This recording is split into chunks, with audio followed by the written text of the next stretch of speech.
Greetings, ladies and gents, and welcome to this daily science fiction extravaganza, commonly known as Tales from Outer Space. Taken from the subreddit HFY. All the relevant links will be down below. And, as always, I hope that you enjoy. And if you do, please consider supporting the channel. On to the science fiction. Story number 1. How Humanity Manages, written by dspeyer. The human floated in the orbital spaceport bar, sipping a bulb of hard apple cider and reading a dull news article on his datapad. He was just killing time, really, before his ship left. A paculat flew in on artificial wings. To human eyes, paculats looked like a cross between a cow and an elephant. They were clumsy in microgravity, hence the artificial aids. The newcomer ordered a very strong firmament grass porridge. "Are you sure?" the bartender asked. "Yes," the paculat said, then trailed off into a profanity the human couldn't follow.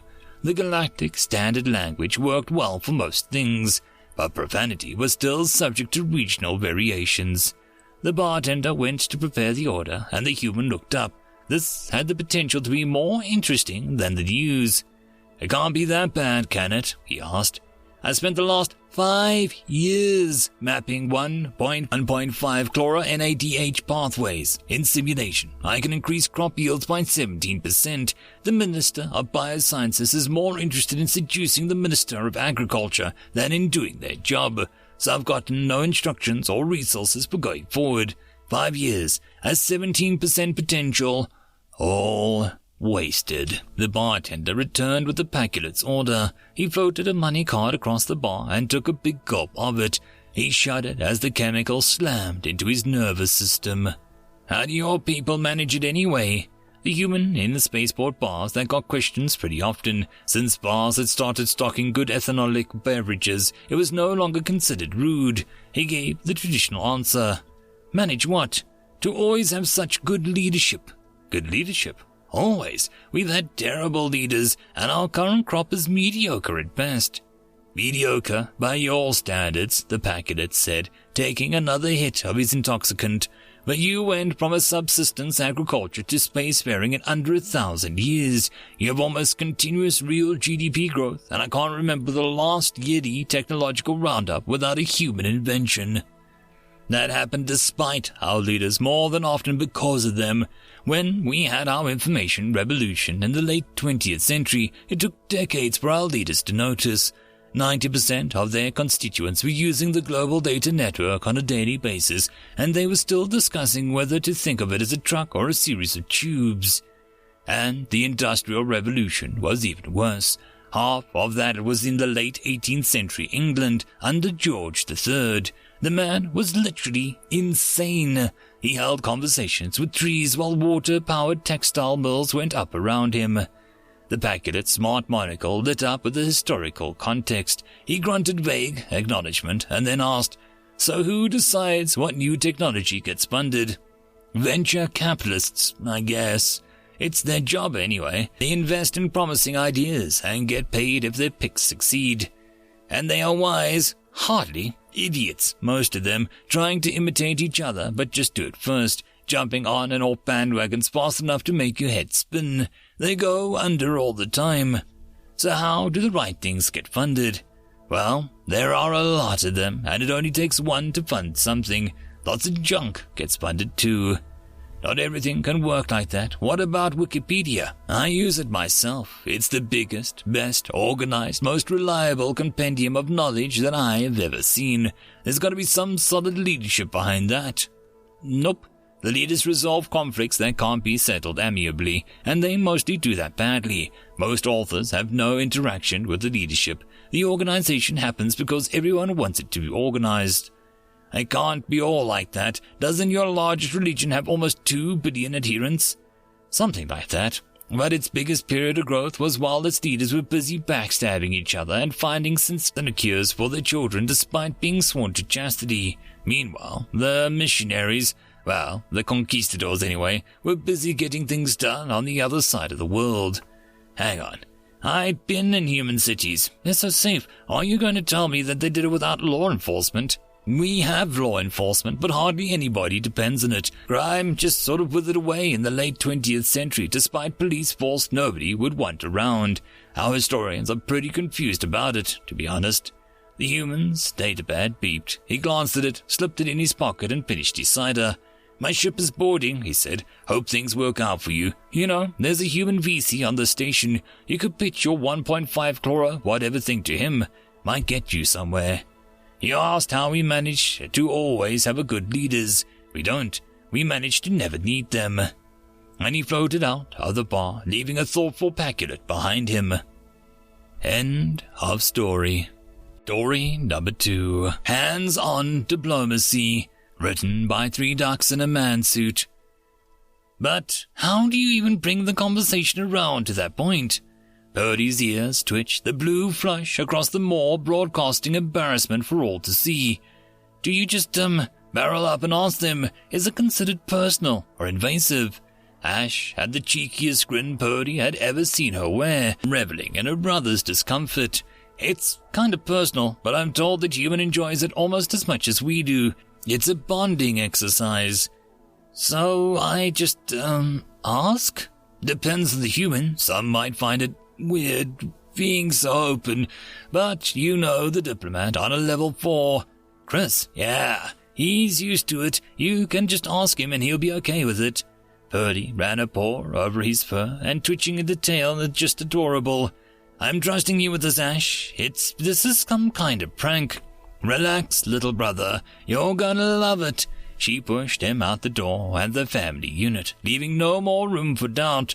No more putting it off. Go and ask him. The problem with the meeting with the new intergalactic species is no one ever seems to consider, thought the Ambassador Chris Castaway, was what to call them. These furry little creatures had introduced themselves with a sound somewhere between a dog growling and a panicked squeal of a frightened pig. The noise that a human simply had no chance of ever writing down phonically, let alone actually pronouncing. Even the universal translator had given up on that one. Colloquially, humans had been referring to them as teddy wolves, but as the first diplomat had been engaged in relations, Chris had to establish a relationship moving forward. There needed to be a formal name to call them in a human language. He was poring through his journals, pondering the issue, when a chime announced that he had a visitor. Greetings, Ambassador. Despite all the encouragement from his sister, Purdy could still feel his tail swishing out of control like a newborn pup. Purdy, welcome, come on in. What brings you to my little corner of the station? The human smiled without showing teeth, a practiced gesture, and stared down between a cup of Homer-backed tea. Purdy cleared his throat as he took the seat in Chris's unit. I heard you helped my sister with a thing. Chris's hands paused while working before he continued. Yes, she asked me if the rumors about humans and what we can do were true, and she asked me to demonstrate. I must admit, her boldness was surprising. Refreshing, but a surprise. He sat down opposite Purdy and laid down the cups that he had poured, which his guest proceeded to ignore completely. Did you come here to experience something similar? The teddy wolf blushed furiously, blue instead of red. If you wouldn't mind. Chris laughed, doing so in a fashion that only other humans would find unnatural. He had to be careful not to show teeth. No need to be embarrassed. You wouldn't be the first. Come over here. He patted the couch next to him. Seemingly hypnotized, Purdy slid from his own chair to take the offered seat. I really don't know what this entails. I've only heard the rumors of... Oh! Whatever Purdy was going to say was lost as Chris ran his fingers through the fur on his head and began to move them in a circular pattern. Purdy felt his strength leave him. His head dropped and fall shamelessly onto Chris's lap. If his brain hadn't been melting, he would have been utterly mortified at the drooling idiot's expression he now demonstrated. Chris's fingers were digging into his scalp with just enough force to be firm without actually hurting him. When he met the surface combination of finesse and strength that no paw could ever match. The dim corner of Purdy's mind told him that this was acting like an animal, tamed at the hands of a human with barely a touch, and he really should make an effort to preserve his dignity. Those thoughts were obliterated when Chris moved his right hand under his ear and began scratching that exact spot Purdy could never reach himself. By the spirits! Could all humans do this? Induce total euphoria and barely a touch. Scratched with his right hand and massaged with his left. He responded as if reading Purdy's mind, somehow hitting all the right spots. Pure bliss.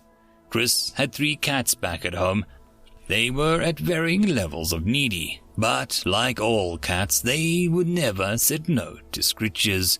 It would have been a surprise to discover that teddy wolves reacted in such the same way as cats do to a scratch behind the ears. It had been a real shock to discover that they reacted even more. They didn't purr, but they did make this adorable low mewling sound that always reminded Chris of someone sighing with pleasure as they sunk into a hot bath. Much like having a cat on your lap, it was also difficult to stop. He knew from experience that the teddy wolf was basically staying there enjoying the massage until he put an end to it. And he did have work to do. Eventually, Chris chose to point and ended a few scritchy strokes through Purdy's fur, smoothing down the tufts of fur disrupted by his fingers. It took a while for the young teddy wolf to snap back to its senses and take its head off Chris's lap. Almost immediately, the signs of embarrassment came crashing back with the withdrawal hitting a druggie after a particularly strong hit. I'm sorry, I didn't mean, it wasn't, Chris laughed again, covering his mouth with his hand since he found him physically unable to not show his teeth this time. Don't worry about it, your sister was pretty much the same. It's just nature. Purdy made a hurried mixture of excuses and left, tail swishing like mad, finally leaving Chris to continue his work. He still didn't have a formal name for the teddy wolves, but he had a feeling interspecies relations between them and humanity were going to work out just fine. End of story. And that, my friends, concludes this dose of science fiction fun. I hope that you enjoyed. And if you did, please don't forget to support the author from the link down below. But if you want to support this channel, there are links as well down below for you to help with. But the easiest way would be to share this video. And if you are so inclined, subscribe as well. I will see you all in the next episode, and I hope that you all have a fantastic time until then. Cheers.